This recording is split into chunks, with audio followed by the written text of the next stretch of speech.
Hallelujah, hallelujah, hallelujah, praise the Lord, hallelujah. धन्यवाद यीशु के लहू की जय, हालेलुया। सबको जय मसीह की, प्रभु यीशु मसीह के प्रिय पवित्र नाम में फिर एक बार आप सबका स्वागत है इस आराधना में। Once again, this is Reverend Timothy greets and welcomes you all in the sweet name of the Lord and Savior Jesus Christ, hallelujah. आज के मनन के लिए पवित्र बाइबल में से जो वचन परमेश्वर ने हमें बताया है उसे हम पढ़ते और सुनते हैं। नए नियम में आखिरी किताब प्रकाशित वाक्य उसका 14 अध्याय वचन 15, रेवलेशन 14 and 15। प्रकाशित वाक्य 14-15। फिर एक और स्वर्गदूत ने मंदिर में से निकलकर उससे जो बादल पर बैठा था बड़े शब्द से पुकार कर कहा, अपना हंसुआ लगाकर लौनी कर, क्योंकि लौने का समय आ पहुंचा है, इसलिए कि पृथ्वी की खेती पक चुकी है। आइए प्रार्थना करें। हालेलुया। प्रिय परमेश्वर यीशु मसीह के नाम में पवित्र आत्मा के द्वारा फिर एक बार आपके चरणों में आते हैं, धन्यवाद स्तुति के साथ और नम्र कर मांगते हैं। मेरे होठों को अग्नि से छूकर आप मुझ में होकर अपनी इच्छा प्रकट करें, बोलने के लिए शब्द और ज्ञान दीजिए पिता। सुनने वालों को आत्मा के कान, आत्मा की भूख और प्यास से भर दीजिए, ताकि सुनकर समझ कर स्वीकार करके आपके भय में आज्ञाकारिता में जिए, मसीह की गवाही होकर जिए और फल लाने वाले हो, ऐसा होने दीजिए पिता परमेश्वर। हर एक सुनने वालों को अपने आप को यीशु के लहू में छुपा दीजिए। मेरे होठों को अग्नि से छू दीजिए पिता, ताकि मेरे मुख के शब्द, हमारे हृदय के विचार आपको ग्रहण योग्य हो, ऐसा होने दीजिए यीशु मसीह के नाम में, आमीन। Hallelujah. Thank you Lord, thank you God father Jesus. हमने पिछले रविवार को जो वचन सुना, किस विषय में सुना पिछले रविवार को? Disobey, obey, that was a title, but क्या सुना हमने? हाँ, नीति वचन, हाँ, नीति वचन 9 और 10 को, 3, 9 और 10 को क्या है उसमें? कि तू अपनी उपज की सारी पहला फल, पहली उपज दे देकर, तू अपनी भूमि की सारी पहली उपज का पहला फल दे देकर क्या करना? परमेश्वर की महिमा करना, जिससे तेरे खत्ते हरे भरे रहे। और हमने उस पर विस्तार से सुना कि किस तरह से परमेश्वर हमसे हार्वेस्ट के लिए बात करते हैं। हमारा जो हार्वेस्ट है उसको किस तरीके से धन्यवाद स्तुति के साथ परमेश्वर के चरणों में हमें समर्पित करना है। अगर आप नहीं भी आए थे तो आप जवाब दे सकते हैं कि मैं हर संडे का जो सरमन है आपको वीडियो भेजती हूँ। आप अगर जवाब नहीं देते मतलब आपने मेरा वीडियो नहीं देखा, नहीं सुना। आपको हम इतनी मेहनत से जो वीडियो बनाते हैं और उसको अपलोड करते हैं, आपको भेजते हैं, तो आपने उसे सुनना चाहिए, ताकि आपको पता हो। इसलिए नहीं कि हम भेज रहे हैं, परंतु अपनी आत्मा की भूख और प्यास लालसा होती कि पिछले रविवार को क्या था, ताकि उसके कंटिन्यूएशन में हम जो वचन सुनते हैं हमको समझ सके। हार्वेस्ट हर वर्ष हम हार्वेस्ट करने बनाते हैं, और उस हार्वेस्ट के लिए परमेश्वर का वचन हमें क्या बताता है? पुराने नियम नया नियम दोनों में कि अपनी उपज का, पहली उपज का पहला फल परमेश्वर के चरणों में रखना, चाहे वो अनाज हो, सब्जियां हो, फल हो, जानवर हो, पशु पक्षी हो। आपने जो कुछ भी परमेश्वर के अनुग्रह में उपजाया या कमाया है उसको परमेश्वर के चरणों में आपको धन्यवाद के साथ समर्पित करना है। और हमने ये भी सुना था कि खेत में कुछ बाले छूट जाए तो कुलिये को छूट जाए तो तुम उसे लेने के लिए वापस मत जाना, गिरेवों को उठाना नहीं, ताकि निर्धन, गरीब, लाचार, भूखे और पक्षी भी उसमें से खा सके, तृप्त हो सके और परमेश्वर का धन्यवाद कर सके, परमेश्वर की महिमा स्तुति हो सके। और हमने सुना कि धन्यवाद के साथ, उदारता के साथ हम अपना हार्वेस्ट यानी कि अपने आप को भी हमको परमेश्वर के चरणों में समर्पित करना है, ताकि हम जिस तरह अपना दशमांश परमेश्वर के चरणों में रखते हैं 90% आश्रित होता है। अपनी उपज का पहला फल जो उसके चरणों में रखते हैं तो बाकी की सारी उपज, सारा राशन, हमारा किचन, हमारी कमाई, हमारे घर में हर प्रकार की जो चीजें हैं परमेश्वर के अनुग्रह वो आशीषित होती है, बनी रहती है और परमेश्वर की महिमा के लिए परमेश्वर हमें और ऊंचा उठाता है और आशीषित करता है। वहां पर हमने देखा कि ये वो फसल की कटनी है जो परमेश्वर हमारे भूख के लिए, हमारी शरीर के लिए देता है, शारीरिक भोजन के लिए हमें देता है। परंतु एक और कटनी के विषय में परमेश्वर हमें बता रहा है। रेवलेशन 14 और 15, प्रकाशित वाक्य 14 और 15 में क्या हमने पढ़ा सुना कि पृथ्वी का लवने का समय आ गया है और अब पृथ्वी की खेती क्योंकि पक चुकी है तो उसकी कटाई का समय आ गया है। और इसका मतलब क्या है, इसको हम समझने की कोशिश करेंगे कि परमेश्वर हमसे क्या बात कह रहा है। हम जब अपने हार्वेस्ट की बात करते हैं, धन्यवादों की बात करते हैं, स्तुति आराधना की बात करते हैं, मतलब बाइबल में हमने आपको बताया कि आज्ञा है और केवल आज्ञा ही परमेश्वर ने देकर के समाप्त नहीं कर दिया, परंतु आज्ञा के साथ में क्या है, परमेश्वर जब आज्ञा देता तो उसके साथ में क्या है, आज्ञा के पीछे एक प्रतिज्ञा है, आशीष है, और परमेश्वर अपनी प्रतिज्ञा को पूरा करता है, इसको हमारे जीवन में उंडेलता है। परमेश्वर की इच्छा हमारे जीवन में जानना हमें जरूरी है। परमेश्वर की इच्छा क्या है हमें जानना जरूरी है। परमेश्वर की इच्छा क्या है हमारे जीवन में, परमेश्वर की इच्छा क्या है हमारे लिए, हमारे जीवन में, उसकी आज्ञा मानना और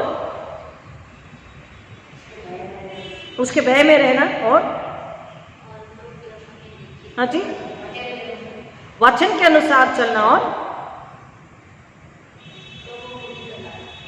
लोगों को बताना, सुसमाचार सुनाना। परमेश्वर की इच्छा क्या है कि हम जीवित रहें, हम जीवन के लिए बनाए गए, हम जीवित रहें, हम जीवन के लिए बनाए गए।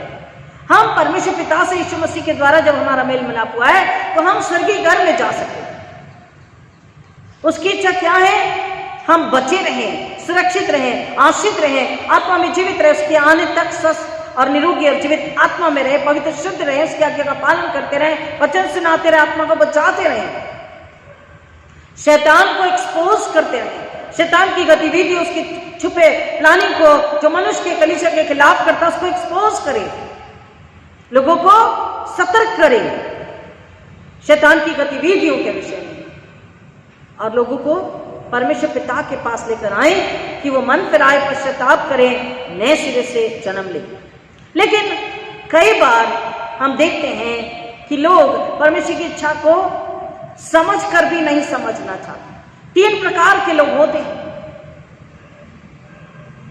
जो परमेश्वर की इच्छा को किस तरह से लेते हैं। एक होता है कि परमेश्वर की इच्छा को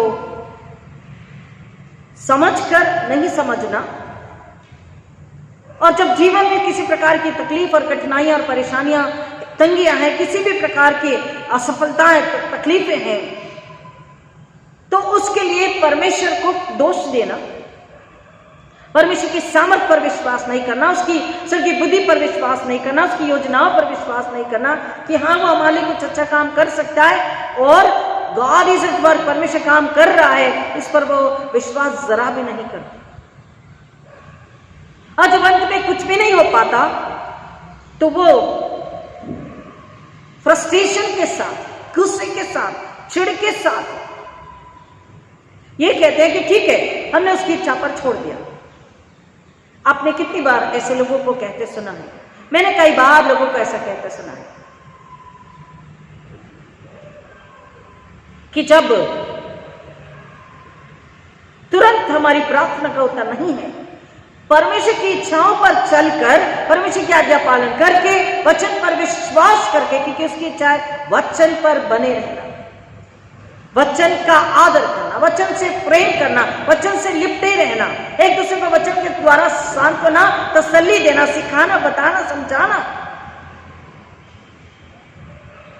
और वचन बांटना। लेकिन उस वचन के अनुसार मनुष्य परमेश्वर की इच्छा को स्वीकारना नहीं चाहता और अंत में वो कहता है okay I resign at the will of God. लेकिन कुड़कुड़ाकर, बड़बड़ाकर, बिना विश्वास, ये आत्मा हारी हुई आत्मा है, असंतुष्ट आत्मा है, अपूर्ण आत्मा है, असंतुष्ट, अपूर्ण, हारा हुआ मसीह जीवन बताता है। दूसरे प्रकार के लोग होते हैं जो परमेश्वर की इच्छा के लिए क्या बात करते हैं। दूसरे लोग रिबेलियन काइंड के लोग होते हैं, रिबेलियस जिसे कहते हैं, रिबेल करते हैं यानी कि विद्रोह करते हैं। परमेश्वर की इच्छा का वो क्या करते हैं, विद्रोह करते हैं। परमेश्वर के वचन का, आज्ञा का विद्रोह करते हैं। They rebel against the will of God. और परमेश्वर की इच्छा के विपरीत जा करके उन्हें आनंद आता है। परमेश्वर हमारे लिए काम कर रहा है। परमेश्वर अपनी सगी बुद्धि सामर्थ के द्वारा हमारी तकलीफों में, हमारी मुश्किलातों में, हमारी कठिनाइयों में हमारे साथ है और हमारे लिए बेहतर उपाय निकालेगा, बेहतर इंतजाम करेगा, बेहतर आशीष को देगा, सब कुछ उत्तम करेगा, सब कुछ अच्छा करेगा। He can make everything good। अपने समय पर वो सब कुछ अच्छा उत्तम करने वाला है, कर सकता है। इस बात को वो विश्वास करना नहीं चाहते, वो विश्वास ही नहीं करना चाहते, क्योंकि उन्हें जीवन अपनी इच्छा के अनुसार जीना होता है और इसलिए वो विद्रोह करते हैं। They rebel against. और वो परमेश्वर पर कुड़कुड़ाकर, परमेश्वर के वचन से दूर जाकर, अपनी इच्छा में जीवन जीकर परमेश्वर के क्रोध को अपने पर आमंत्रित करते हैं। और तीसरे प्रकार के लोग होते हैं जो परमेश्वर की इच्छा को आनंद के साथ में स्वीकारते हैं, चाहे उन्हें समझ में आए ना आए, परंतु वो विश्वास के साथ, क्योंकि ये परमेश्वर की इच्छा है, हालेलुया, क्योंकि ये परमेश्वर की इच्छा है, उसे आनंद के साथ, हंसते और मुस्कुराते हुए, प्रार्थना पूर्वक, आदर आनंद के साथ स्वीकारते हैं। With rejoicing heart they accept the will of God. और उसका सबसे बड़ा अच्छा सुंदर उदाहरण मरियम मुझे लगता है। हमेशा उसने क्या कहा, जब वचन उसके पास आया, परमेश्वर का वचन, परमेश्वर की आज्ञा, परमेश्वर की आवाज, हालांकि स्वर्गदूत वहां था, लेकिन आवाज, वचन, इच्छा किसकी थी, आज्ञा किसकी थी, सर्वशक्तिमान परमेश्वर की, उसके रचयिता परमेश्वर की। तो स्वभाव से नम्र विश्वास होती, वो परमेश्वर का मेहमान थी, परमेश्वर पर विश्वास रखती थी। उसने क्या बोला, देख मैं तो प्रभु की दासी हूं, मुझे तेरे वचन के अनुसार, हालेलुया, मुझे तेरे वचन के अनुसार।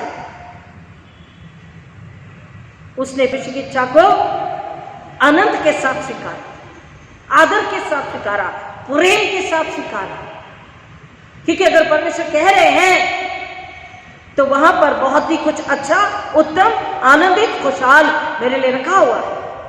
और उसने कहा, मुझे तेरे वचन के अनुसार। उसने परमेश्वर की इच्छा को अपनी इच्छा बना लिया और आदर आनंद प्रेम से स्वीकारते हुए उसने उस बालक को, जो जगत का उद्धार करता है, यीशु मसीह, उसने बालक को उसने पवित्र आत्मा के द्वारा जन्म दिया। और परमेश्वर के उद्देश्य को उस बच्चे के लिए वो पहचान भी गई, समझ भी गई, और उसी तरह उसे वो उसका लालन पालन करके बढ़ाती रही। परमेश्वर का वचन यहां पर हमें बताता है इफिसियों की पत्री 1:11 में, इफिशियंस 1:11, उसी में जिसमें हम भी उसी की मनसा से, जो अपनी इच्छा के मत के अनुसार सब कुछ करता है, पहले से ठहरा जाकर मिरास बने। यदि किसी के पास इंग्लिश बाइबल है तो आप प्लीज उसे पढ़ेंगे। इफिशियंस 1:11, इफिसियों 1:11, उसी में जिसमें हम भी उसी की समानता से, जो अपनी इच्छा के मत के अनुसार सब कुछ करता है, पहले से ठहरा जाकर मिरास बने। In whom also we have obtained and inherited inheritance, predestinated according to the purpose of him who works after the counsel of his will। परमेश्वर की इच्छा के अनुसार परमेश्वर एक उद्देश्य के साथ हर एक कामों को, बातों को करता है, आज्ञाओं को देता है, वचनों को हमें दिया हुआ है। और यहाँ पे क्या बोल रहा है, उसकी अपनी इच्छा के मत के अनुसार सब कुछ करता है, पहले से ठहराए जाकर मिरास बने। जब मनुष्य उसकी इच्छा को नहीं स्वीकारता कि मुझे अपने जीवन के द्वारा वचन के अनुसार चलकर उससे प्यार करके उसका बेईमान के उसके लिए पल्ला कर मुझे परमेश्वर की महिमा लानी है, परमेश्वर की महिमा करनी है और परमेश्वर की महिमा लेकर आनी है। फिर मेरे परिवार को वचन के अनुसार चलना सिखाकर, भय में आज्ञाकारिता में चलना सिखाकर और वचन की महिमा लानी है, परमेश्वर की महिमा लेकर के आनी है। एक आत्मा को बचाकर इस आज्ञा के अनुसार, इस वचन के अनुसार, परमेश्वर की इच्छा के अनुसार मसीह जीवन जब हम नहीं जीते हैं, परमेश्वर का वचन हमें समझने के लिए यीशु मसीह ने हमें बताया। आएंगे मेरे साथ में मत्ती रचित सुसमाचार 13 अध्याय, क्योंकि फसल की कटनी के विषय में बात हो रहा है। ये जो फसल की कटनी है, पिछले रविवार को सुने हैं, तो हमें एक और कटनी के विषय में वचन बताता है रेवलेशन 14:15 में, प्रकाशित वाक्य 14:15 में। और परमेश्वर की इच्छा के अनुसार हमें जीवन व्यतीत करना है। परमेश्वर की इच्छा क्या है कि हम वचन के अनुसार जीवन जिए, हम आत्मा में जीवित रहें, हम आत्मिक मृत्यु को न पाए, अनंतकालीन मृत्यु को पा करके हम उस आग में न जलते रहें, परंतु स्वर्गीय जीवन को प्राप्त करें, स्वर्गीय घर को प्राप्त करें, एक और आत्मा बचाकर परमेश्वर की निकटता में लाए, ये उसकी इच्छा है। और उसकी इच्छा के अनुसार पहला इफिसियों उसका 1 अध्याय 11 वचन में भी वही बात हमें बता रहा है। और उसके बाद उसको समझने के लिए परमेश्वर का वचन हमें बता रहा है, क्योंकि कटनी के विषय में बात हो रही है। मत्ती रचित सुसमाचार उसका 13 अध्याय, मत्ती रचित सुसमाचार उसका 13 अध्याय वचन 36 से 43 तक, मैथ्यू 13:36-43। तब वह भीड़ को छोड़कर घर में आया और उसके चेलों ने उसके पास आकर कहा, खेत में जंगली दाने का दृष्टांत हमें समझा दे। उसने उनको उत्तर दिया, अच्छे बीज का बोने वाला मनुष्य का पुत्र है। खेत संसार है, अच्छा बीज राज्य की संतान और जंगली बीज दुष्ट की संतान। जिस शत्रु ने उनको बोया वह शैतान है। कटनी जगत का अंत है और काटने वाले स्वर्गदूत है। अतः जैसे जंगली दाने बटोरे जाते हैं और जलाए जाते हैं, वैसा ही जगत के अंत में होगा। मनुष्य का पुत्र अपने स्वर्गदूत को भेजेगा और वे उसके राज्य में से सब ठोकर के कारणों को और कुकर्म करने वालों को इकट्ठा करेंगे और उन्हें आग के कुंड में डालेंगे, जहां रोना और दांत पीसना होगा। उस समय धर्मी अपने पिता के राज्य में सूर्य के समान चमकेंगे। जिसके कान हो वह सुन ले। यहाँ पर वचन बता रहा है कि एक और कटनी का समय आने वाला है, जैसा हमने रेवलेशन को पढ़ा 14:15 में, प्रकाशित वाक्य 14:15 में। ये फसल की कटनी जो हमारे जीवन के लिए परमेश्वर हमारी शारीरिक भूख के लिए देता है, शारीरिक आहार के लिए देता है, एक और एक कटनी होने वाली है और उसके लिए परमेश्वर का वचन कह रहा है हमें तैयारी करनी है। यीशु मसीह ने एक दृष्टांत कहा है और दृष्टांत में बहुत ही स्पष्ट रीति से जब चेलों ने पूछा तो यीशु मसीह ने बता दिया कि उन्होंने जंगली दाने का दृष्टांत किया। जंगली दाना क्या है उन्होंने पूछा, वो दृष्टांत को हमें समझा दे, चेलों ने पूछा और यीशु ने बहुत ही स्पष्ट तरीके से, बहुत ही इजी वे में समझा दिया है कि उसने उनको उत्तर दिया, अच्छे बीज का बोने वाला कौन है? मनुष्य का पुत्र। मनुष्य का पुत्र यानी यीशु मसीह। और यीशु मसीह क्या बोलते हैं? वचन का बीज। यीशु मसीह ने वचन को दिया हमें स्वर्ग राज्य के अनुसार, अपने राज्य के अनुसार बोने वाला, अपने राज्य के अनुसार यीशु मसीह बोने वाला है और अपने राज्य के अनुसार, स्वर्गीय इच्छा के अनुसार यीशु मसीह ने क्या दिया? वचन दिया कि तुम अपने पापों से मन फिरा कर नए सिरे से जन्म ले लो और स्वर्ग राज के अधिकारी बन जाओ, स्वर्ग राज के वारिस बन जाओ, उसको मिरास में ले लो, उसके अधिकारी बन जाओ। यदि हम पुराने नियम में पढ़ते हैं तो परमेश्वर ने क्या बोला? आओ हम मनुष्य को अपने स्वरूप में बनाया। जब मनुष्य को बनाया तो क्या बोला? Take dominion over the earth. Dominion, पृथ्वी पर अधिकार।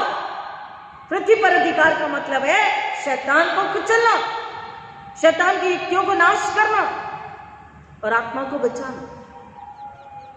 एक और वचन वहां पर परमेश्वर में याद दिलाता है, उसकी इच्छा क्या है? ऐ हमारे पिता तो जो स्वर्ग में है, तेरा नाम पवित्र माना जाए, तेरा राज्य आए, जैसी तेरी मर्जी, जैसी तेरी इच्छा स्वर्ग में पूरी होती वैसे ही पृथ्वी पर भी पूरी हो। स्वर्ग में क्या है? स्वर्ग में क्या है? और पवित्रता, शांति, आनंद, सत्य। यीशु मसीह ने बीज बोया वचन का, सत्य का। बोला सत्य को जानो, सत्य तुम्हें स्वतंत्र करेगा। और खेत संसार है, अच्छा बीज राज्य की संतान है। खेत क्या है? संसार है। और अच्छा बीज राज्य की संतान, यानी उसके विश्वास करने वाले कलीसिया के लोग। और जंगली बीज दुष्ट की संतान है। जंगली बीज क्या है? दुष्ट की शैतान, शैतान की राहों पर चलने वाले, शैतान की इच्छा पर चलने वाले, शैतान के अनुयायी, शैतान को अपने जीवन में स्थान देने वाले, जानकर भी अनजान बन के शैतान के कार्य विचारों व्यवहारों में मसीहत का मसीह होकर के भी वैसा जीवन जी, अधूरा अपूर्ण मरा हुआ जीवन जो जीते हैं, वो झूठ, अनाज्ञाकारिता, अधर्म, अपराध, व्यभिचार, मूर्ति पूजा, अंधविश्वास, घमंड, रेबेलियसनेस, अभी हमने आपको बताया, विद्रोह करने वाले, कुड़कुड़ाकर परमेश्वर का दोष लगाकर बिना किसी अनुग्रह को पाए, बिना किसी आशीष को पाए और उसका इंतजार भी ना करे, उस पर विश्वास भी ना करे, बोल देना ठीक है हम छोड़ देते हैं। कई बार लोग ये दोनों प्रकार के लोग केवल कुड़कुड़ाते नहीं, लेकिन प्रार्थना में भी कई बार इस बात को कह देते हैं। हमें तो नहीं समझ आता, भाई परमेश्वर तू ही देख ले, तू ही कह रहा है। हाँ ठीक है हम गलत हैं, हाँ ठीक है हम पापी हैं, हाँ ठीक है हमने झूठ बोला, हाँ ठीक है हमने चोरी करी, हाँ ठीक है हमने अनाज्ञाकारिता करी। रिबेलियसनेस, घमंड, अहंकार, विद्रोह, विरोध, बागीपना जिसे कहते हैं। परमेश्वर के वचन, उसके राज्य, उसकी इच्छा का विद्रोह करना, विरोध करना। ये कैसे लोग हैं? यहां पर जो बता रहा, दुष्ट की संतान। इनमें स्वभाव चाल चलन किसका है? शैतान का है, दुष्ट का है, इसलिए वो दुष्ट की संतान है।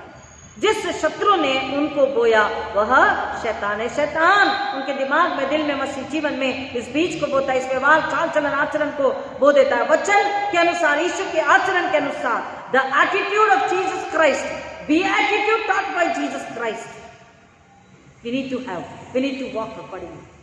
अगर वो नहीं है तो फिर किसका एटीट्यूड है? किसका स्वभाव, चाल चलन, आचरण है? उस दुष्ट का, शैतान का। और इसलिए बोल रहा है कटनी क्या है? जगत का अंत है। इसलिए रेवलेशन 14:15 में, प्रकाशित वाक्य 14-15 में बात बताई है।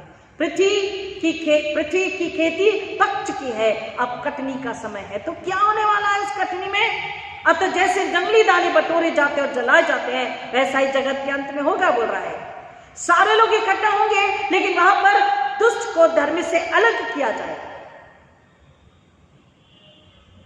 दुष्ट को धर्म से अलग करना, उसे दंड देना, उसका न्याय करना हमारे हाथ में नहीं है। वो किसके हाथ में है? यीशु मसीह। और यीशु मसीह जब न्यायासन पर होंगे, तब दुष्ट को धर्म से अलग किया जाएगा। और बोल रहा है वचन 41 में, मनुष्य का पुत्र अपने स्वर्गदूतों को भेजेगा और वे उसके राज्य में से सब ठोकर के कारणों को और कुकर्म करने वाले को इकट्ठा करेंगे। जो ठोकर खिलाता है, जिसने मसीह के वचन, मसीह की आज्ञा, मसीह का प्रेम, मसीह के उद्धार में लोगों को नहीं आने दिया, आने से रोक दिया, उनके विश्वास में बाधा डाली, उनके मसीह जीवन में बाधा डाली, उनके विश्वास को कमजोर किया, उन्हें अनाज्ञाकारी और बलवा करने वाला बनाया, वे ठोकर का कारण। जो अपने अविश्वास में पढ़कर, सांसारिक जीवन में पढ़कर, व्यभिचार, मूर्ति पूजा, अंधविश्वास में, अपने गमन, अहंकार, धन की लालच में पढ़कर, शैतान की राह पर चलकर, केवल शारीरिक और सांसारिक जीवन, भौतिक जीवन, आर्थिक जीवन में लालायित होकर मरा हुआ मसीह का जीवन जिन्होंने जिया और दूसरों को भी वैसा जीवन जीने के लिए प्रेरित किया, वे ठोकर का कारण बने। पवित्र बाइबल के अनुसार तुम अपने शरीरों को जीवित पवित्र बलिदान बनाकर परमेश्वर के चरणों में समर्पित करना। स्वर्ग के राज्य में न खाना पीना न शादी ब्याह, तो इन्हीं बातों में रहकर, शक संदेह में रहकर, व्यर्थ के विवादों में पड़े रहकर, जिन्होंने स्वयं को, अपने परिवार को और लोगों को ठोकर खिलाई, वो बोल रहा, वो ठोकर के कारणों को और कुकर्म करने वालों, क्योंकि धर्मी और दुष्ट अलग किए जाएंगे। तो धर्मी कैसे गिने गए? अब्राहम की आज्ञाकारिता उसके लिए धार्मिकता गिनी गई। तो जो मनुष्य आज्ञाकारी है, और याकूब की पत्री में क्या बोलता है? वचन को सुनना, पढ़ना, सुनना, समझना और उसके अनुसार जीवन व्यतीत करना। मसीह जीवन वचन के अनुसार जीना, बिताना, व्यतीत करना। अगर वचन सुनकर हम ये कह रहे विश्वास है और हम आज्ञा पालन भी करते हैं, लेकिन जब प्रैक्टिकली जीवन जीने का समय आता है, आप समझ रहे, प्रैक्टिकली एवरीडे 24/7 जब मसीह जीवन जीने का समय आता है, तो हम कितना वचन के अनुसार जीते हैं। हमने एक और वचन को पिछले संडे में सुना था, कटनी के विषय में जब हम बात कर रहे थे, लाइव व्यवस्था 19 में से क्या सुना था? किसको याद है? इसलिए मैंने बोला कि जब हम वीडियो आपको भेजते तो क्यों भेजते हैं? 6 दिन में आपको इतना भी वक्त नहीं मिलता कि आप वीडियो को खोले और सुने, 40 या 45 मिनट या 50 मिनट। एक और था, लाइव व्यवस्था 19 में क्या वचन था? परमेश्वर ने एक और आज्ञा दी जो मसीहों के लिए सबसे जरूरी है। क्या आज्ञा है? हाँ, कि तुम विश्राम दिन को पवित्र मानने के लिए स्मरण रखना। अगर हम विश्राम दिन को पवित्र मानने के लिए स्मरण नहीं रखते तो फिर क्या बोला? अगर विश्राम दिन को पवित्र मानो, मेरी आज्ञा पालन करो, तो मैं समय पर मेह बरसाऊंगा, तुम्हारी फसलों को आशीषित करूंगा। तुम दावनी करते समय, बोते समय, काटते समय भी मनमानी रोटी खाया करो, यानी भरपूरियत से, अबंडेंटली तुम्हारे पास होगा हर समय में, हर परिस्थिति में। लेकिन अगर तुम आज्ञा पालन ना करो, 14 के आगे उसी अध्याय में, लेविटिकस 19:14 ऑनवर्ड्स, लय व्यवस्था 19:14 से आगे क्या है? अगर तुम मेरी ना सुनो, आज्ञा पालन ना करो, तो मैं क्या करूंगा? मेरी इच्छा पर ना चलो तो मैं क्या करूंगा? मैं तुम पर 7 गुना अधिक दंड उंडेलूंगा। हम जो मसीह तो हैं, लेकिन आज्ञाकारिता में अगर जीवन नहीं जी रहे हैं, परमेश्वर के अनुग्रह में सब कुछ हमारे पास है, किस बात की घटी कमी? मैंने हमेशा कहा, इवन आई डू दैट। आईने के सामने खड़े होकर अपने आप को देखिए, या बाइबल पढ़ते समय या कोने में अकेले बैठ करके सोचिए, मेरे पास क्या नहीं है। परमेश्वर ने आवश्यकता से अधिक कपड़े, भोजन, रहने के लिए घर, जगह, बुद्धि, ज्ञान, समझ, परिवार, आशीषें, गाड़ी, घोड़ा, बंगला, सब कुछ दिया है। क्या नहीं दिया परमेश्वर ने? क्या नहीं है हमारे पास? और सब कुछ होने के बावजूद भी हम क्या करते हैं? धन्यवाद के लिए 7वें दिन जो विश्राम का दिन है, उसकी महिमा स्तुति का दिन है, उसके आदर आनंद का दिन है, उसकी इच्छा पूरी करने का दिन है, हालेलुया, उसकी महिमा लाने का दिन है, हम उसी को भूल जाते हैं। और हमारे जीवन में अगर तकलीफें हैं, मुश्किलातें हैं, परेशानियां हैं, तो इसलिए क्योंकि हमने उसकी आज्ञा पालन नहीं किया, उसकी इच्छा पूरी नहीं करी। हम अपनी इच्छा पूरी करते हैं, हम अपनी इच्छा पूरी करवा भी लेते हैं परमेश्वर से, रो रो कर, गिड़गिड़ा कर, उपवास प्रार्थना करके मांगते हैं, और परमेश्वर देता भी है, क्योंकि परमेश्वर नहीं चाहता उसके बच्चे किसी बात की घटी कमी में रहे। अगर मैं अपनी कलीसिया के विषय सोचूं तो मेरी कलीसिया के किस परिवार में कमी घटी है? किसी परिवार में कमी घटी नहीं है। सबके पास आवश्यकता से अधिक रहने के लिए कमरे हैं, घर है, भोजन है, वस्त्र है, आवश्यकता से अधिक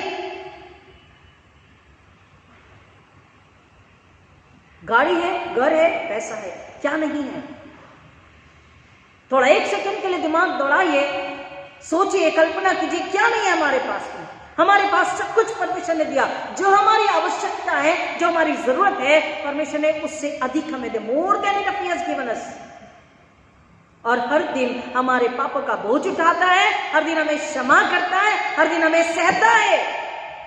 हर दिन हमारे क्रोध को, विरोध को, झूठ को, बलवा करने को, विद्रोह करने को, अनाज्ञाकारिता को, पाप को, अधर्म को, व्यभिचार को, मूर्ति पूजा को, अंधविश्वास को, बैर को, हिंसा को, झूठ को बहाने बना देते तुरंत हम उसको वो रोज सहता है, 24/7 वो सहन भी करता है, लेकिन फिर भी माफ करता है, फिर भी आपके आने जाने में आपकी रक्षा करता है, फिर भी आपकी प्रार्थना का उत्तर देता है, फिर भी आपको आशीषित करता है। और हम क्या करते हैं? इसलिए कह रहा कुकर्मी, जिन्होंने मसीह तो कह दिया अपने आप को। 2 प्रकार के लोग हैं, 2 प्रकार की कुकर्मी है, जिन्होंने यीशु को स्वीकारा ही नहीं, जो आज भी यीशु के नाम से बलवा कर रहे हैं, यीशु को बिल्कुल भी नहीं मानना है। जूस एंड जेंटाइल्स, मूर्ति पूजक, सभी वहां पर है उस कैटेगरी में, जो यीशु को न सुनना चाहते, न समझना चाहते, न उस पर विश्वास करना चाहते।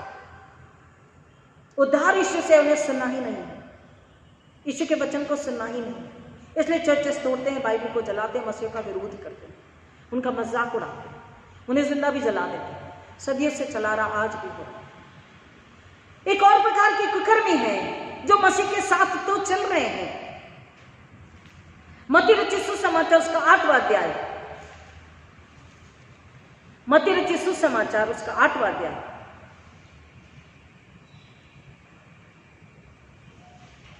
दस से आगे, मैथ्यू 8:10 मत्ती 8:10 से आगे। यह सुनकर यीशु को अचंभा हुआ और जो उसके पीछे आ रहे थे उनसे कहा, मैं तुमसे सच कहता हूं कि मैंने इस्राएल में भी ऐसा विश्वास नहीं पाया। और मैं तुमसे कहता हूं कि पूर्व और पश्चिम से बहुत से लोग आकर अब्राहम और इसहाक और याकूब के साथ स्वर्ग के राज्य में बैठेंगे, परंतु राज्य के संतान बाहर अंधेरे में डाल दिए जाएंगे, वहां रोना और दांतों का पीसना होगा। तब यीशु ने सूबेदार से कहा, जा, जैसा तेरा विश्वास है वैसा ही तेरे लिए हो, और सेवक उसी घड़ी चंगा हो गया। क्या है वचन यहाँ पर? एक और वचन को पढ़ते हैं, फिर आगे बढ़ेंगे। उसी में मत्ती रचित सुसमाचार में 30 अध्याय में 9 वचन, मैथ्यू 3:9, मत्ती 3:9, मैथ्यू 3:9। और अपने अपने मन में यह न सोचो कि हमारा पिता अब्राहम है, क्योंकि मैं तुमसे कहता हूं कि परमेश्वर इन पत्थरों से अब्राहम के लिए संतान उत्पन्न कर सकता है। 3:9 के एक को समझेंगे। और अपने अपने मन में यह ना सोचो कि हमारा पिता अब्राहम है। यहाँ पर लोग क्या सोच रहे हैं, स्पेशली जूस के विषय में कहा है यहाँ पर, और 8 और 12 में भी, कि जूस समझ रहे थे कि जुडाइज्म जो है उनके लिए उसको उन्होंने इनहेरिट कर लिया है, और वो उनके लिए पासपोर्ट बन गया है स्वर्ग के राज्य में प्रवेश करने के, to get entry into the kingdom of God। और 3:9 में लोग समझ रहे हैं द बर्थ राइट, हमारा जो बर्थ राइट है, अब बता रहे अब्राहम हमारा पिता है, अर्थात हम स्वर्ग के राज्य के योग्य हैं। और परमेश्वर का वचन क्या बता रहा है? 8वें अध्याय में 13 वचन, तब यीशु ने सूबेदार से कहा, जा, जैसा तेरा विश्वास है वैसा ही तेरे लिए हो, और उसका सेवक उसी घड़ी चंगा हो गया।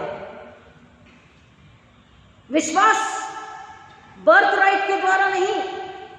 कई बार लोग, मेरा जीवन का बहुत दफा यह अनुभव है कि कई बार लोग अपने ब्लेजर के पास, अपने कोट के जेब में अपने बपतिस्मा सर्टिफिकेट, अपने कंफर्मेशन सर्टिफिकेट, और कई लोग अपने शादी के सर्टिफिकेट लिए घूमते हैं। कई बार जब मैं प्रचार के लिए गई, कई बार मैंने नागपुर में भी लोगों से जब मिली हूँ, तो वो अपनी जेब में उन सर्टिफिकेट को लिए पड़ते हैं, और जब मिलते हैं, बातचीत करते हैं, वही अपना मैंने ये किया, मैंने ऐसा किया, मैं ऐसा, मेरा परिवार ऐसा। और देखिए, हम पीढ़ियों से ईसाई है। पादरी साहब एक जेब से लिटरली उन्होंने निकाल के मुझे बपतिस्मा सर्टिफिकेट दिखाई, दूसरे जेब से निकाल के कंफर्मेशन सर्टिफिकेट दिखाई, और ऐसे कोट को खोला भीतर की जेब से निकाल के, बोला रुकिए, ये मेरा शादी का सर्टिफिकेट है, चर्च में मेरी शादी लगी। सर्टिफिकेट दिखाने से क्या होता है? सर्टिफिकेट पास में रखने से क्या होता है? अब्राहम की संतान कहने से क्या होता है? बर्थ राइट से क्या हम स्वर्ग पहुंच पाएंगे? बपतिस्मा certificate, confirmation certificate, marriage certificate दिखाने से क्या ये हमारा पासपोर्ट है स्वर्ग में जाने के लिए? अगर ऐसा ही था तो ईश्वर ने क्यों इतनी तकलीफ उठाई, क्यों वेदना पीड़ा लेनी से लेकर हमारा दंड पाप अपराध क्यों से लेना पड़ा? हम बिना उसकी इच्छा के जीना चाहते हैं, उसकी आज्ञा पालन किए बिना उस स्वर्ग को पहुंचना चाहते हैं। कुछ महीनों पहले मैंने स्टेटस रखा था, काफी लोगों ने पढ़ा और पसंद भी किया। क्या खूब कहा है किसी ने कि बिस्तर से उठकर चर्च ना जा सके, कि बिस्तर से उठकर चर्च ना जा सके और ख्वाहिश रखते हैं कब्र से उठकर स्वर्ग में जाने की, कि बिस्तर से उठकर चर्च ना जा सके और ख्वाहिश रखते हैं कब्र से उठकर स्वर्ग जाने की। ये वो मसीह कुकर्मी यहाँ पर बोल रहा। कुकर्मी कौन है? जो आज्ञा पालन नहीं करते। एक पूरा विरोध करते हैं, एक जो मान चुके हैं, सर्टिफिकेट जेब में लेकर घूम रहे हैं, लेकिन आज्ञाकारिता में सबसे पीछे हैं, विश्वास में सबसे पीछे हैं। विश्राम दिन को पवित्र मानने के लिए स्मरण रखना और दृढ़ विश्वास रखना हर परिस्थिति में, न उसकी इच्छा पर रिजाइन करना, न रिबेल करना, परंतु विश्वास करना कि जो कुछ मेरे जीवन में है परमेश्वर की इच्छा की ओर से है और परमेश्वर के सामर्थ, परमेश्वर की बुद्धि, परमेश्वर का ज्ञान, परमेश्वर का प्रेम मेरे लिए आगे उत्तम कर रहे हैं। गॉड इज एट वर्क, परमेश्वर काम कर रहे हैं और मेरे लिए उत्तम होने वाला है। He is going to give me better, best, good, better, best. इस विश्वास में उसका धन्यवाद करना, उसकी महिमा स्तुति करना और अपनी चाल को नहीं बदलना, अपने मसीह एटीट्यूड को, मसीह स्वभाव चाल चलन को नहीं बदलना, मसीह वचन के अनुसार, मसीह शिक्षा के अनुसार जीना और उसकी महिमा के लिए फल लाना। हालेलुया। ऐसा जीवन, ऐसा विश्वास कि उसकी महिमा हो, क्योंकि हम उसकी महिमा के लिए सच्चे गए। जब हमारे जीवन, हमारे परिवार के द्वारा अगर उसकी महिमा नहीं हो रही, बोल रहा है तुम अब भी अनाज्ञाकारिता में, उसकी इच्छा के बिना मसीहत का मरा हुआ अधूरा जीवन जी रहे हो, अपूर्ण जीवन जी रहे हो, अविश्वासी धन्यवाद का जीवन नहीं जी रहे। और इसलिए बोल रहा है, और कुकर्म करने वालों को इकट्ठा करेंगे और उन्हें आग के कुंड में डालेंगे जहां रोना और दांत पीसना होगा। अब वापस से हम आएंगे रेवलेशन में, प्रकाशित वाक्य में, प्रकाशित वाक्य 14 अध्याय, प्रकाशित वाक्य 14, रेवलेशन 14। हमने 15 को पढ़ा था, 15 को उससे आगे पढ़ते हैं। रेवलेशन 14 और 15 उसी से पढ़ लेते हैं।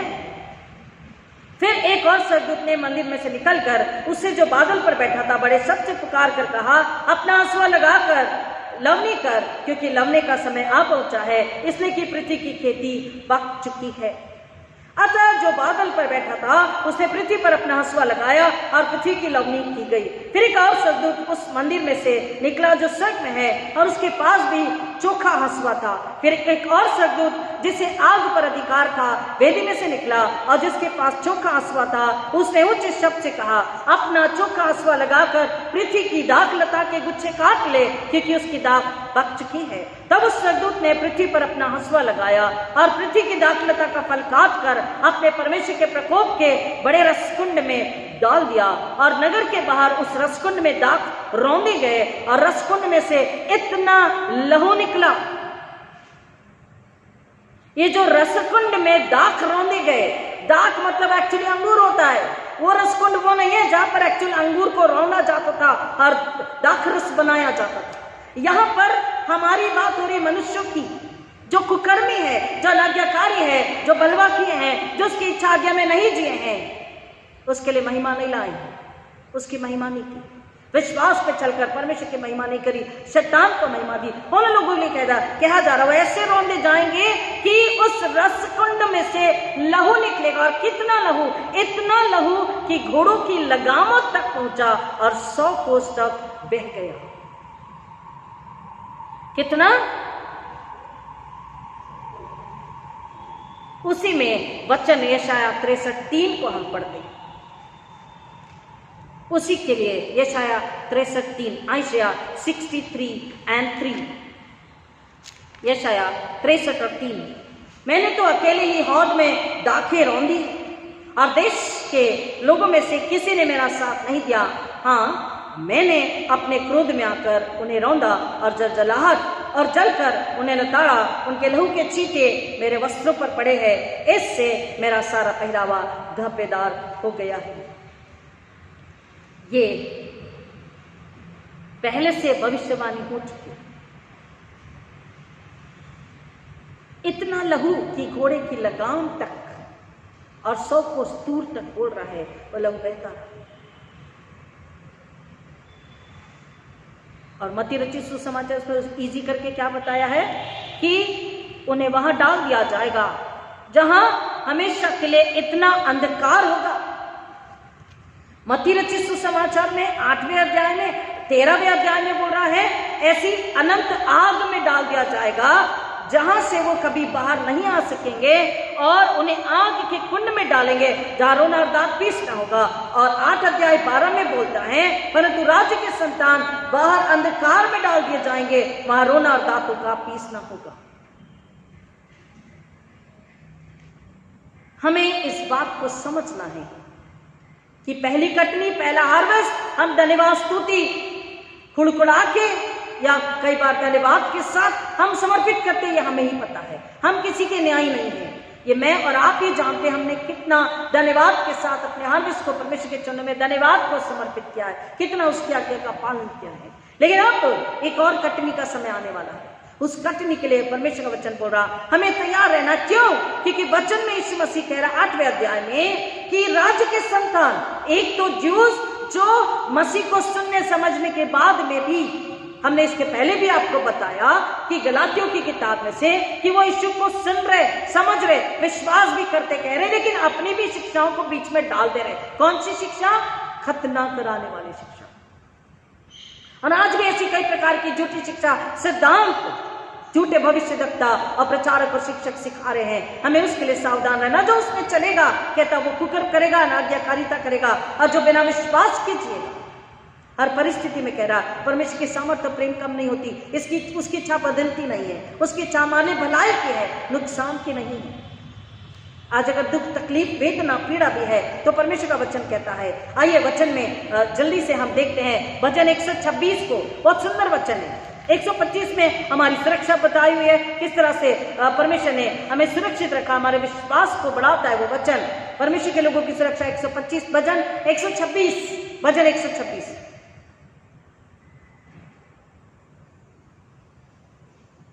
दूसरा वचन, तब हम आनंद से हंसने और जय जयकार करने लगे। ओके, 1 से पढ़ते हैं। जब यहोवा सिय्योन से लौटने वालों को लौटा ले आया, तब हम स्वप्न देखने वाले से हो गए। तब हम आनंद से हंसने और जय जयकार करने लगे। तब जाति जाति के बीच में कहा जाता था, यहोवा ने इनके साथ बड़े काम किए हैं। यहोवा ने हमारे साथ बड़े बड़े काम किए हैं और इससे हम आनंदित हैं। हे यहोवा, दक्षिण देश के नालों के समान हमारे बंदियों को लौटा लिया। परमेश्वर का वचन मत्ती रचित सुसमाचार में, यशायाह नबी किताब में, यिर्मयाह नबी किताब में, यहेजकेल नबी किताब में हर बार बता रहा, पूर्व, पश्चिम, उत्तर, दक्षिण से वो क्या करेगा? अपने लोगों को ले आएगा। और धर्मी और दुष्ट को छांटा जाएगा, अलग किया जाएगा। जैसे गेहूं से भूसी निकाली जाती है और भूसी को आग में डाला जाता है, दुष्ट और पापी और अधर्मी और अनज्ञाकारी और डरपोक और झूठ के गढ़ने वाले, जादू टोना, अंधविश्वास, मूर्ति पूजा, व्यभिचार करने वाले, बैर करने वाले, बलवा करने वाले, बिना वजह विवाद करने वाले, झगड़ा लगवाने वाले, चुगली, निंदा, बैर करने वाले, ये सब कहाँ होंगे? उस नरक की अनंतकालीन आग में। लेकिन प्रेमी, आज्ञाकारी, क्षमाशील, इन वन वर्ड यीशु के आचरण में विश्वास से चलने वाले, हर परिस्थिति में, दुखों में भी, सुखों में भी, सफलता में, कमी में और बहुतायत में, वह हर पल नम्रता, पवित्रता, यीशु की महिमा के लिए जो वचन में जो जीवन जी रहे, वचन के लिए जो महिमा लेकर आ रहे और दृढ़ विश्वास में उसके अनुग्रह को प्राप्त करके उद्धार को पाए और उद्धार को बांट रहे हैं, अपने घर को नाश होने से जो बचा रहे हैं और लोगों को परमेश्वर के वचन पर चलना, आज्ञाकारिता में चलना सिखा रहे हैं, जीवन की ओर लेकर जा रहे हैं, क्योंकि परमेश्वर ने जीवन के लिए बनाया है। क्या यीशु मसीह ने हमारे नर्क को तैयार किया है? यीशु मसीह ने क्या हमारे नर्क को तैयार किया है? नहीं, यीशु मसीह ने हमारे लिए कुछ तैयार किया। क्या तैयार किया? He has prepared a place for us। यूहन्ना 14 में क्या बोल रहा है? मैं तुम्हारे जगह तैयार करने जाता हूं। कहां जा रहा हूं? स्वर्ग में जा रहा हूं, पिता के पास। मैं अपने पिता के पास जाता हूं, तुम्हारा मन व्याकुल न हो। मैं अपने पिता के पास तुम्हारे लिए जगह तैयार करने जा रहा हूं। और जब मैं जगह तैयार कर लूं, परमेश्वर पिता की इच्छा के अनुसार उस समय पर, उस दिन पर, उस पल में मैं वापस आऊंगा तुम्हें अपने साथ उस जगह में लेकर जाने के लिए, उस इटर्नल होम में, घर में लेकर जाने के लिए। लेकिन उसके पहले क्या होने वाला है? धर्मी और दुष्ट एक जगह होंगे, न्याय होगा। यीशु मसीह न्याय करेंगे जो अंतिम समय तक। देखिए वचन क्या बोल रहा, आइए 126 में 5वां वचन, जो आंसू बहाते हुए बोते हैं वे जय जयकार करते हुए लवने पाएंगे। हालेलुया, आमीन। आज जो आंसू बहाकर वचन बीज बो रहे, आज जो आंसू बहाकर प्रार्थना करें, आज जो आंसू बहाकर विश्वास में, दृढ़ विश्वास में है, दर्द, तकलीफ, अपमान, पीड़ा, आंसू लेकर के भी विश्वास है कि मेरा यीशु महान है, मेरा यीशु सच्चा है, मेरा यीशु पवित्र आत्मा के द्वारा मेरे परिवार की, मेरी कलीसिया की अगुवाई कर रहा है और मेरे लोगों को नाश होने से बचा रहा है। मेरा धीरज, मेरा विश्वास जीत गया। शैतान, दुष्टात्मा, व्यभिचार की दुष्टात्मा, पाप, अनाज्ञाकारिता, आलस्य की दुष्टात्मा, विश्राम दिन को पवित्र नहीं मानने वाली दुष्टात्मा यीशु के नाम में हार गई। मेरा विश्वास जीत गया। जो विश्वास में आंसू बहाते हुए आज जो वचन बोल रहे हैं, आंसू बहाते उपवास, प्रार्थना, पश्चाताप कर रहे हैं, दूसरों के लिए भी उपवास, प्रार्थना, पश्चाताप कर रहे हैं। अगर हमने पाप नहीं किया, लेकिन हम दूसरों के लिए जब उपवास, प्रार्थना, पश्चाताप, प्रियो, इतना आनंद महसूस होता है। हमने आपको बताया, हम भरतवाड़ा गए थे, उधर वहां बहुत चंगाई, बहुत छुटकारे। उसके आने के बाद भी हर दिन लोगों के फोन आते हैं और फ्राइडे को पास प्रार्थना के साथ हम उनके लिए प्रार्थना करते हैं, अपने लिए प्रार्थना नहीं कर रहे। और जो प्रार्थना में वो रोते हैं, सुनते ही अपने पापों को कबूल कर लेते, एक के बाद अपना गुनाह, व्यभिचार, अदम, गंदे से गंदा गुनाह भी बता देते। हमने हमेशा कहा डिलीवरेंस में नाम नहीं लिया जाता, हम नाम कभी नहीं लेंगे, लेकिन गवाही ये है परमेश्वर के सामर्थ, पवित्र आत्मा का काम ऐसा होता है। पवित्र आत्मा ऐसा कन्विक्ट करता है, ऐसा कायल करता है। वचन दोधारी तलवार जब जाता है तो हृदय के गूदे को, मांस को आर पार फाड़ के बाहर आता है, गंदगी को निकालता है और चंगाई भी देता, सुकून, आराम भी देता। वचन के सोते से पिता मारता, जलाता भी है। प्रिय, ये वचन सत्य है। पवित्र आत्मा उन्हें कायल करता है। वो एक के बाद बिना मेरे कुछ कहे अपना एक गुनाह कबूल करते हैं और फिर हम उनको प्रार्थना कराते, पश्चाताप की प्रार्थना, फिर हम उनके लिए प्रार्थना करते। एक ऐसा आनंद, एक ऐसा नया जीवन, एक ऐसी नई सुबह जिसमें केवल आनंद है। और अब परमेश्वर की इच्छा पर जी रहे। और ऐसे लोग जो ज्ञान नहीं है, किताबी ज्ञान नहीं है, पढ़ना लिखना भी नहीं आता है, लेकिन उनसे जब सुनो तो हर कोई यही कहता है, पास्टर जी, पास्टर साहब, मैडम जी, हमको हमारी एक ही चाहत है। हम इतने सालों यीशु को नहीं जानते थे, हमने यीशु को उद्धारकर्ता को, सच्चे परमेश्वर को, जीवित परमेश्वर को जान लिया, जिसने मेरे परिवार को गुनाह माफ किया। अब हम हमारे गांव में बताते, हर एक को बताते कि केवल यीशु ही मुक्तिदाता, केवल यीशु उद्धार करता है। जिंदगी हमारी अब सेवा के लिए, उन्हें कुछ नहीं आता, लेकिन उन्हें इतना जरूर, इतनी लगन, इतनी चाहत है उनके अंदर में। पास्टर जी प्रार्थना कीजिए, हम अपने गांव वालों को बता रहे, जिनमें से दुष्ट आत्मा निकाली, उन्होंने सबको बताया कि मेरी दुष्ट आत्मा निकल गई यीशु के नाम पर, यीशु के लहू के द्वारा, मैं स्वस्थ हूं, निरोगी हूं, मेरा घर शुद्ध हुआ। अब आप यीशु के पास आ जाए। यीशु ने जब चेलों को बुलाया, वो भी मछुआरे थे, उनकी पढ़ाई लिखाई, सर्टिफिकेट यीशु ने नहीं देखा, उनके हृदय, उनकी आत्मा को देखा, उनकी योग्यता को देखा। जो आंसू के साथ बोते हैं, धीरज लगता आंसू के लिए, नम्रता लगती आंसू के लिए, क्षमा लगती आंसू के लिए, लंबा दौर गुजर जाता है। और शैतान आपके कान में बोलता, कितने वर्ष, कितने दिन, कितने महीने, कितने वर्ष और कितना इंतजार, छोड़ दे ये सब, कुछ नहीं होता दुआ प्रार्थना से, कुछ नहीं होता विश्वास से, कुछ नहीं होता आंसू से। तू भी अपना जीवन जी ले, तू भी आ जा मेरे पास, तू भी आ जा संसार में। और ये आवाज सुनकर कई लोग भटक चुके, कई लोग बदल चुके, कई लोग बिगड़ चुके, कई लोग नाश हो चुके, क्योंकि शैतान की आवाज को सुना। एक कदम और फिर दूसरा कदम अपने आप उठ जाता है। वचन कह रहा है, हम जब मसीह की इच्छा में, वचन में, प्रार्थना में हैं, तो हम उसकी इच्छा को याद रखते हैं, उसके प्रेम को याद रखते हैं और हम भटकते नहीं। हम शैतान को घुड़की लगाते हैं, उसका विनाश हम अपने पैरों तले कुचल के, उसको नाश करके, उसके हरा के, उसको डांट लगा के बताते हैं। वो हमें हमारे विश्वास से पीछे लेकर नहीं जा सकता। जो आंसू बहाते हुए बोते हैं, वे जय जयकार करते हुए लवने पाएंगे, चाहे बोने वाला बीज लेकर रोता हुआ चला जाए। बीज क्या है? कमांड पास बीज क्या है? यीशु का वचन। तो जो बीज है, अगर हम वचन को दे रहे हैं और सामने वाला नहीं सुन रहा, हम रो रहे हैं, तड़प रहे, बिलख रहे, अपमानित भी हो रहे हैं। आज का सत्य है ये। 2 दिन पहले ही किसी ने किसी को वचन बताया, अपनी मम्मी अपनी बहन को, नहीं सुन रहे, चिख रहे, वो रोई, लेकिन वचन क्या हो रहा है? जो आंसू बहाते हुए बोते हैं वे जय जयकार करते हुए लबने पाएंगे। चाहे बोने वाला बीज लेकर रोता हुआ चला जाए, परंतु वह फिर पुलिया लिए जय जयकार करता हुआ निश्चय लौट आएगा। हालेलुया।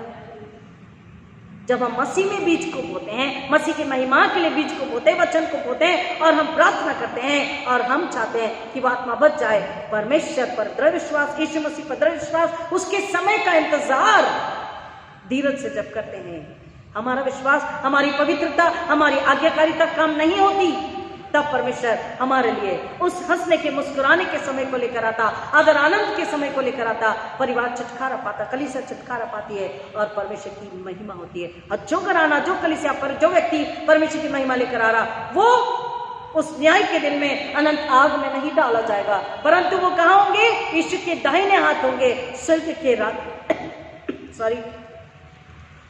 के राज्य में यीशु मसीह के साथ राज्य करने की।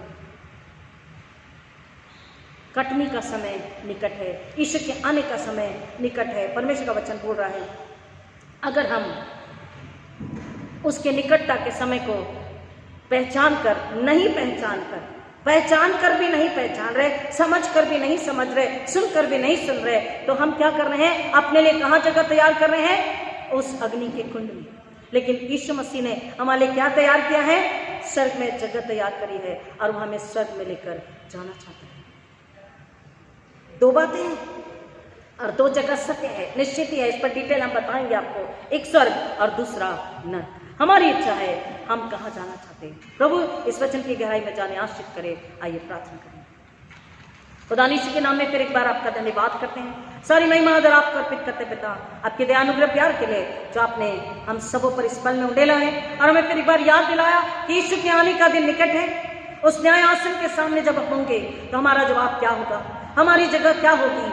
आज का हमारा जीवन, आज का हमारा विश्वास का जीवन, आज का हमारा मसीहत का जीवन और यीशु मसीह के आने तक जीवित, पवित्र, सच्चा, आज्ञाकारी, पल्लाता मसीहत का जीवन हमारी उस मंजिल को तय करेगा कि हम कहाँ होंगे, यीशु के दाहिने हाथ में या उस नरक की आग में। पिता परमेश्वर नम्र कर मांगते, जितने सुन रहे सुनेंगे, कभी भी सुनेंगे, उनको यीशु के लगे छुपाते और मांगते नम्रता का, शुद्धता का, पवित्रता का, आज्ञाकारिता का आत्मा, हृदय, बुद्धि, ज्ञान दीजिए कि सुने, धीरज से समझे, परमेश्वर की बुद्धि ज्ञान से पवित्र आत्मा के द्वारा, और विश्वास करे पूरे हृदय मन प्राणात्मा से, ताकि पश्चाताप के द्वारा वो नया जीवन ले और नाश होने से बचे, दूसरों को नाश होने से बचाएं। यीशु के क्रूस की महिमा हो, यीशु के लहू की महिमा हो, यीशु के पुनरुत्थान की महिमा हो, शैतान लज्जित हो, शैतान हारे, और पिता परमेश्वर हम फल लाने वाले मसीह हो, ये अनुग्रह आपसे मांगते हैं।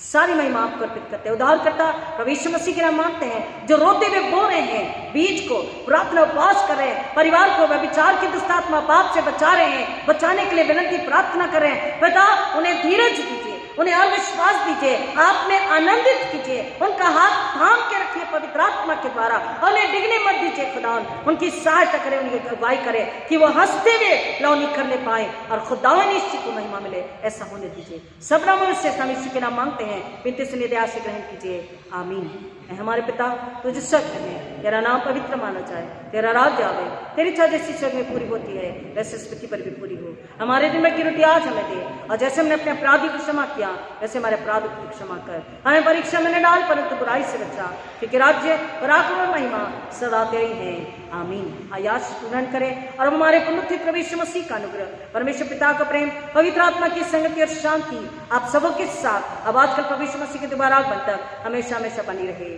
आमीन, आमीन। हालेलुया। God bless you.